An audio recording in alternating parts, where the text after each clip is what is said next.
पत्नी ने झूठी शिकायत नहीं करनी है। जितने भी महिलावादी कानून हैं उनका मिसयूज हो रहा है। 498A और DV एक्ट जैसे कानून लीगल टेररिज्म का हथियार बन गए हैं। दोस्तों, जैसा कि आपने थंबनेल में देख लिया होगा और टाइटल भी पढ़ लिया होगा, आज हम डिस्कस करेंगे कि अगर ससुराल में पत्नी के साथ घरेलू हिंसा होती है तो उसकी शिकायत पत्नी कहां और कैसे करे। दोस्तों, मान लीजिए कि एक पत्नी शादी करके अपने ससुराल जाती है जो कि उसके सपनों का महल है, लेकिन कुछ ही दिनों में या कुछ ही महीनों में वही घर वही ससुराल उसके लिए एक टॉर्चर हाउस यानी कि यातना का घर बन जाता है, जहां उसके साथ दहेज के लिए ताने दिए जाते हैं, उसके साथ मारपीट की जाती है, उसे मेंटली टॉर्चर किया जाता है और कभी कभी तो पत्नी को ससुराल से बाहर निकाल दिया जाता है या निकालने की कोशिश की जाती है। अब सवाल ये उठता है कि ऐसी पत्नी क्या करे, किसके पास जाए? क्या सिर्फ पुलिस में रिपोर्ट करना ही काफ़ी है? क्या पति के अलावा सास, ननद, देवर या अन्य रिश्तेदारों को जो कि पत्नी पर अत्याचार कर रहे हैं उनके खिलाफ भी शिकायत की जा सकती है? दोस्तों, यही वो सवाल है जिसका जवाब आज हम समझेंगे। दोस्तों, इस वीडियो को आपने अंत तक ज़रूर देखना है और यदि आपने अभी तक चैनल को सब्सक्राइब नहीं किया है तो चैनल को सब्सक्राइब कर लीजिए, साथ ही नोटिफिकेशन बेल आइकन दबा दीजिए। इन केस आपकी कोई भी लीगल समस्या है, लीगल प्रॉब्लम है, तो वो आप मुझे भेज सकते हैं।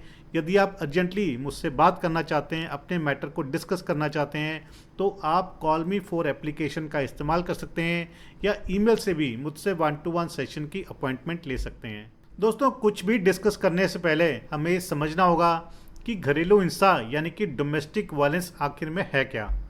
देखिए, section 3 of domestic violence act ये बताता है कि घरेलू हिंसा में क्या क्या शामिल होता है। सेक्शन 3 कहता है कि घरेलू हिंसा में शारीरिक हिंसा सबसे पहले आती है, जिसे हम फिजिकल अब्यूज़ कहते हैं, यानी कि किसी भी तरह की मारपिटाई, किसी भी तरह की हर्ट, किसी भी तरह की चोट पहुंचाई जाती है तो उसे फिजिकल अब्यूज़ कहते हैं।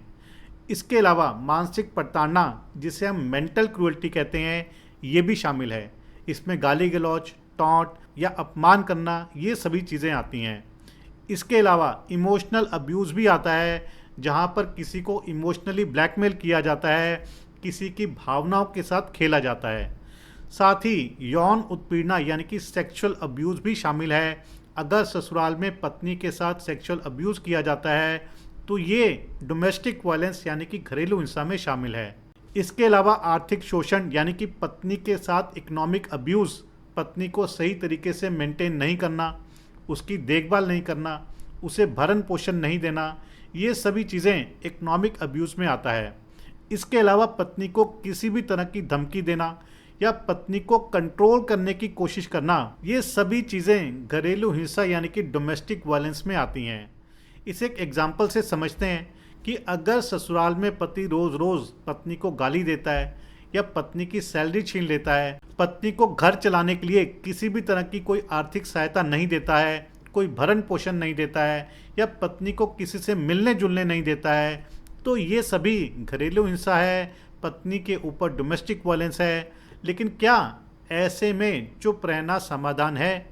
जी नहीं, ऐसे में चुप रहना बिल्कुल भी समाधान नहीं है।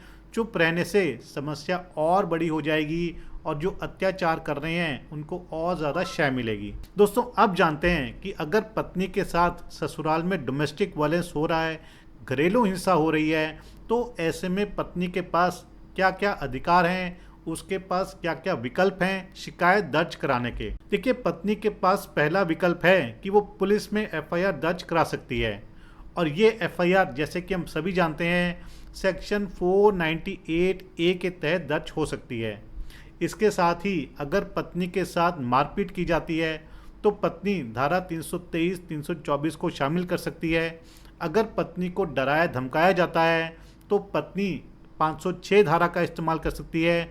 और अगर इसी तरह पत्नी का स्त्रीधन या दहेज का सामान पत्नी से ज़बरदस्ती ले लिया जाता है, वापस नहीं किया जाता, तो ऐसे में 406 IPC की धारा भी जोड़ी जा सकती है।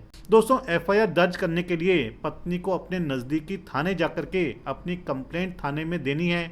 अगर मौजूदा पुलिस ऑफिशियल FIR नहीं करता है, रजिस्टर नहीं करता है या टरकाता है तो पत्नी को चाहिए कि पत्नी सीनियर पुलिस ऑफिशियल के पास जाए, जैसे कि एसपी है या महिला आयोग है, वहाँ पर शिकायत कर सकती है, जो कि पुलिस को एफआईआर दर्ज करने के निर्देश दे सकते हैं। दोस्तों, इसके अलावा पत्नी के पास दूसरा विकल्प यह है कि पत्नी घरेलू हिंसा अधिनियम यानी कि डोमेस्टिक वायलेंस एक्ट के तहत भी एप्लीकेशन पिटीशन फाइल कर सकती है, जिसे हम डीवी एक्ट 2005 कहते हैं। इसके लिए पत्नी डायरेक्टली मजिस्ट्रेट कोर्ट में भी डीवी एक्ट की एप्लीकेशन फाइल कर सकती है, या फिर अपने नज़दीकी प्रोटेक्शन ऑफिसर के पास जाकर भी घरेलू हिंसा की कंप्लेंट दे सकती है, एप्लीकेशन दे सकती है।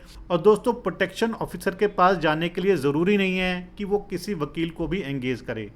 दोस्तों, अब जानते हैं कि डोमेस्टिक वायलेंस एक्ट के तहत पत्नी को कोर्ट से क्या क्या राहत, क्या क्या रिलीफ मिल सकते हैं।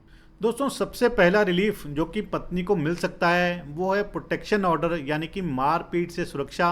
अगर ससुराल में पत्नी के साथ मारपीट की जाती है, उसे फिजिकली अब्यूज़ किया जाता है, पत्नी को मेंटली टॉर्चर किया जाता है, तो पत्नी को डीवी एक्ट के तहत प्रोटेक्शन ऑर्डर मिल सकता है, जिससे जो भी ससुराल में उसके ऊपर अत्याचार कर रहे हैं उनके ऊपर रोक लगाई जाएगी, पत्नी को उनसे प्रोटेक्ट किया जाएगा।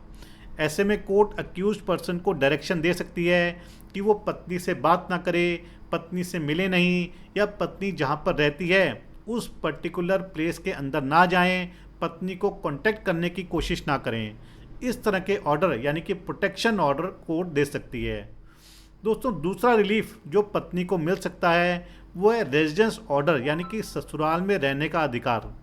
देखिए, अगर ससुराल वाले पत्नी को घर से निकालना चाहते हैं या पत्नी को घर से निकाल दिया है, तो पत्नी डीवी एक्ट की एप्लीकेशन दे करके अपना रेजिडेंस ऑर्डर क्लेम कर सकती है, क्योंकि कानून का ये मानना है कि एक पत्नी को उसके ससुराल में रहने का पूरा अधिकार है, क्योंकि वो उसका शेयर्ड हाउस होल्ड है। ऐसे में पत्नी को घर से बेदखल करने से रोका जा सकता है, और अगर पत्नी को ऑलरेडी बेदखल कर दिया है तो पत्नी अपना राइट टू रेजिडेंस कोर्ट में क्लेम कर सकती है। जब केस ख़त्म होगा तो पत्नी को ये राइट वापस मिल सकता है। दोस्तों, अगला राइट जो कि पत्नी को मिल सकता है वो है मॉनेटरी रिलीफ का, यानी कि पत्नी को खर्च और मुआवजा मिल सकता है, जिसमें कि भरण पोषण भी आ जाता है। अगर ससुराल में पति पत्नी को मेंटेन नहीं कर रहा है, उसे घर खर्च के लिए कुछ भी नहीं दे रहा है, तो ऐसे में पत्नी डीवी एक्ट के तहत पति से मेंटेनेंस क्लेम कर सकती है, और इसमें न केवल वो अपने लिए बल्कि अपने बच्चों के लिए भी मेंटेनेंस क्लेम कर सकती है, और जो भी उसके ऊपर डोमेस्टिक वायलेंस हुआ है उसके लिए अलग से वो मॉनेटरी कंपनसेशन भी क्लेम कर सकती है। दोस्तों, अगला रिलीफ जो कि पत्नी को मिल सकता है वो है चाइल्ड कस्टडी का ऑर्डर, यानी कि बच्चों की कस्टडी। अगर मान लीजिए कि पति ने बच्चों की कस्टडी अपने पास ज़बरदस्ती रख ली है, पत्नी को बच्चों से मिलने नहीं दे रहा है या पत्नी को बच्चों की कस्टडी नहीं दे रहा है, तो ऐसे में पत्नी डीवी एक्ट के थ्रू भी बच्चों की कस्टडी ले सकती है, उन्हें अपने पास रख सकती है कोर्ट के ऑर्डर से। दोस्तों, अगला रिलीफ जो कि पत्नी ले सकती है वो है कंपनसेशन ऑर्डर। ये मैं आपको ऑलरेडी कवर कर चुका हूँ। अगर पत्नी के साथ ससुराल में डोमेस्टिक वायलेंस होता है, फिजिकल अब्यूज़ होता है, उसको ऊपर मेंटल क्रूएल्टी होती है, तो उसके बेसिस पर पत्नी एक कंपनसेशन अमाउंट भी कोर्ट से मांग सकती है, और court on the basis of the merits of the case पत्नी को कंपनसेशन भी दे सकते हैं। दोस्तों, अब जानते हैं कि अगर ससुराल में पत्नी के ऊपर अत्याचार होता है, घरेलू हिंसा होती है, तो पत्नी शिकायत कहाँ और कैसे करे। दोस्तों, इसमें भी 2-3 तरीके हैं जो मैं आपको बताऊंगा। पहला तरीका तो यह है कि पत्नी महिला हेल्पलाइन नंबर्स का सहारा ले सकती है। देखिए, भारत सरकार ने महिला हेल्पलाइन नंबर 1091 जारी किया हुआ है, जो कि 7 दिन 24 घंटे सेवा में रहता है। महिलाएं अपनी समस्या इस नंबर पर बता सकती हैं और लीगल प्रोसेस को इनिशिएट कर सकती हैं। दोस्तों, अगला तरीका यह है कि पत्नी प्रोटेक्शन ऑफिसर के पास जाकर के अपनी कंप्लेंट दे सकती हैं। देखिए, protection officer domestic violence act के तहत अपॉइंट किए जाते हैं। ये हर ज़िले में होते हैं। अगर पत्नी के साथ ससुराल में किसी भी तरह की कोई क्रूएल्टी हो रही है, घरेलू हिंसा हो रहा है, तो डायरेक्टली प्रोटेक्शन ऑफिसर के पास जाकर के एप्लीकेशन दी जा सकती है। प्रोटेक्शन ऑफिसर अपनी कार्रवाई करेगा और कोर्ट में एप्लीकेशन फाइल करने में मदद करेगा। दोस्तों, तीसरा तरीका यह है कि जैसे कि हमको ऑलरेडी पता है कि पत्नी डायरेक्ट पुलिस थाने में जाकर के अपनी कंप्लेंट दे सकती है, जिसके बेसिस पर पुलिस एफआईआर दर्ज करके आगे कानूनी कार्रवाई कर सकती है। अगर पुलिस पत्नी की कंप्लेंट पर कोई भी कार्रवाई नहीं करती है तो पत्नी सीनियर ऑफिशियल्स जैसे कि एसपी, डीएसपी से मिल करके अपनी कंप्लेंट दे सकती है, देनी भी चाहिए, ताकि वो पुलिस को डायरेक्शन दें और एफआईआर रजिस्टर हो। अगर तब भी कोई कार्रवाई नहीं होती है, एफआईआर दर्ज नहीं होती है, तो पत्नी को चाहिए कि वो डायरेक्टली मजिस्ट्रेट के सामने जाकर के अपनी कंप्लेंट दे, ताकि मजिस्ट्रेट या तो पुलिस को डायरेक्शन दे एफआईआर दर्ज करने के लिए, या मजिस्ट्रेट खुद कॉग्निजेंस लेकर के उसे प्राइवेट कंप्लेंट की तरह आगे चलाएं। दोस्तों, अगला तरीका यह है कि पत्नी महिला आयोग, जिसे हम नेशनल कमीशन फॉर वुमेन या स्टेट कमीशन फॉर वुमेन भी कहते हैं, वहाँ भी अपनी कंप्लेंट, अपनी एप्लीकेशन दे सकती है, जो कि फर्दर लीगल एक्शन लेने में मदद करेंगे। दोस्तों, अगर एक पत्नी एडवोकेट को एंगेज करने में सक्षम नहीं है या किसी भी तरह की और सहायता चाहिए, तो ऐसे में पत्नी लीगल एड सर्विसेज की सहायता ले सकती है, जहां पर पत्नी को मुफ्त कानूनी सहायता मिलेगी ही, साथ में मुफ्त एडवोकेट की सर्विसेज भी मिल सकती हैं।